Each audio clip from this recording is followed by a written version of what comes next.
Hello YouTube, it's Gene with Backdraft Trucking 2.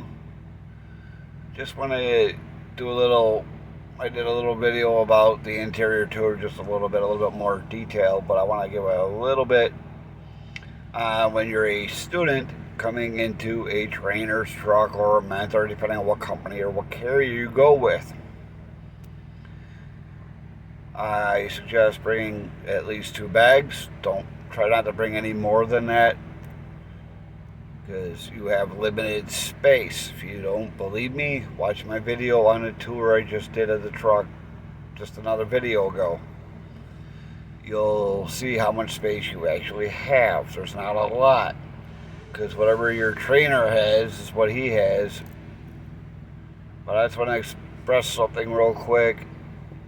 Make sure you get to talk to your trainer, ask him questions, the routine stuff. Get to know your trainer a little bit and listen to what he's got to say. Ask him questions like, how long have you been a trainer? How long have you been driving? Stuff like that. Because that can actually help you in the long run. And make sure you pay attention and learn as much. Be a sponge. Ask questions. Don't be afraid to ask a question. The only question that's a stupid question is the one you do not ask. And if you got a trainer that tells you just asked a stupid question, guess what? Time to find a new trainer. Because you may not know. You may know the answer to it, but you may not know it. And it's always better to ask that question.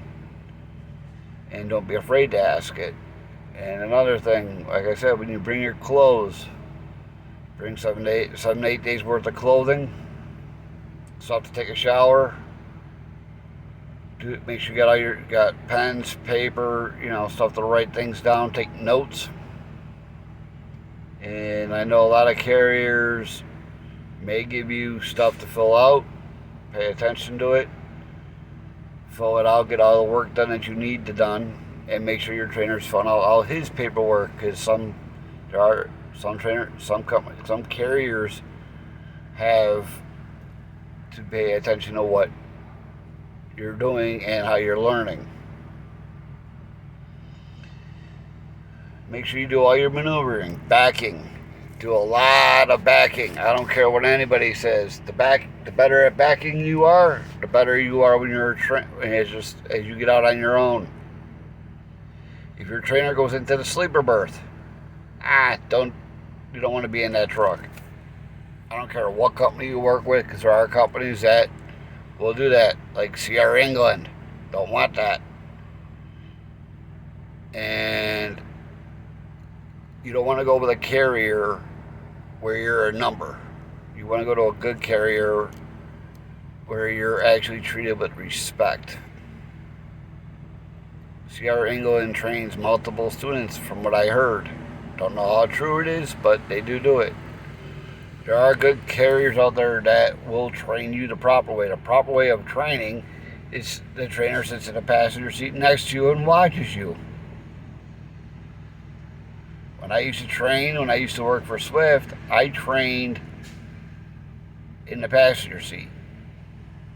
Granted, my log said I was in a sleeper berth because we're only allowed 2 hours up front, and Swift had their log set up for, guess what? They have them set up for team driving. I don't like the team drive unless I feel comfortable and I let you feel that you are ready for it. But usually after the first 50 hours, that's not enough evaluation. I try to give you your breathing room because I want to see how you handle certain things on the road, because I leave a lot of the decisions up to my students to see how they problem solve. If they don't problem solve, they don't get.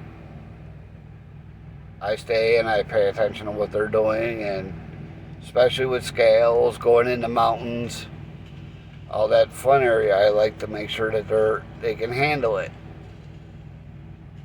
With these automated trucks that a lot of carriers are getting into, they are a little bit easier to drive, but they're not that much easier because you got to focus more.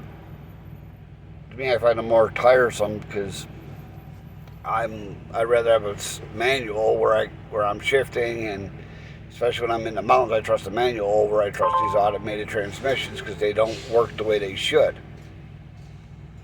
But what I recommend is pay attention on the roadways. Make sure they show you how to adjust your mirrors properly. Make sure they're showing you how to do a proper pre-trip. That's opening the hood, checking the oil, checking, make sure there's no leaks, no nothing. Make sure you got windshield wiper fluid, your coolant levels are all good. Make sure they show you how to do all that. Make sure they're showing you the proper way of uncoupling and coupling a trailer and hooking up the airlines. Make sure your glad hand seals are changed if they need to be. If they're worn out, replace them. Make sure they show you how to do breakdown. Make sure they show you how to do an accident scene in case, heaven forbid, that you actually get into an accident.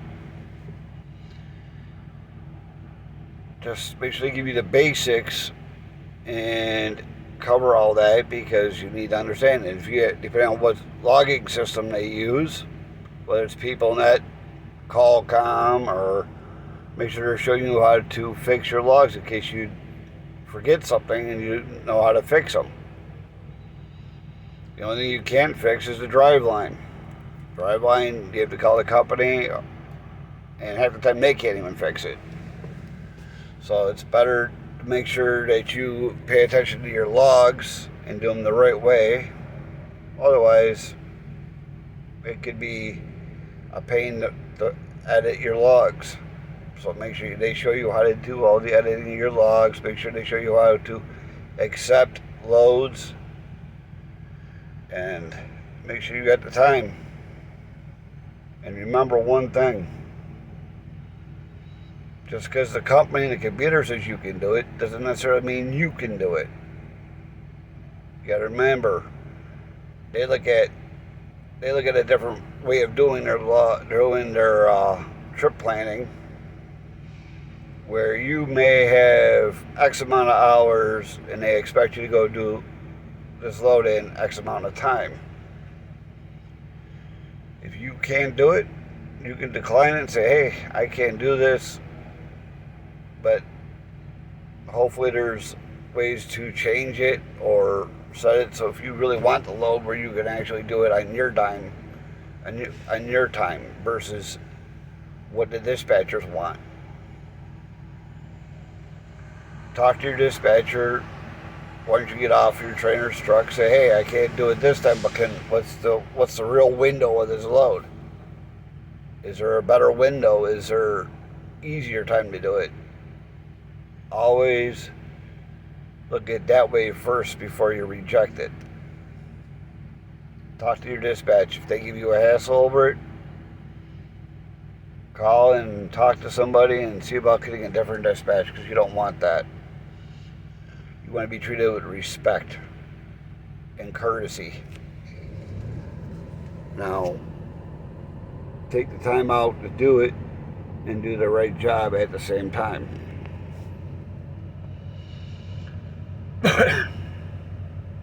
Excuse me. If you have any questions, feel free to comment me. Give me comments and I'll answer them. You got questions about trainers or anything like that? I'm sorry, I got distracted by a truck that just drove by. Nice truck. But again, if you have any questions, feel free to reach out to me, comment me, and I'll get back to you as quickly as I can, because remember, I am a working truck driver. If you like this information, please subscribe, like, comment. Like I said, I'll answer your questions. I'll get back to you. But that's all for now. If you have any more questions about students, or you're a student looking to get into this profession, reach out to me. Comment on the video and I'll get back to you. Thank you and have a nice day.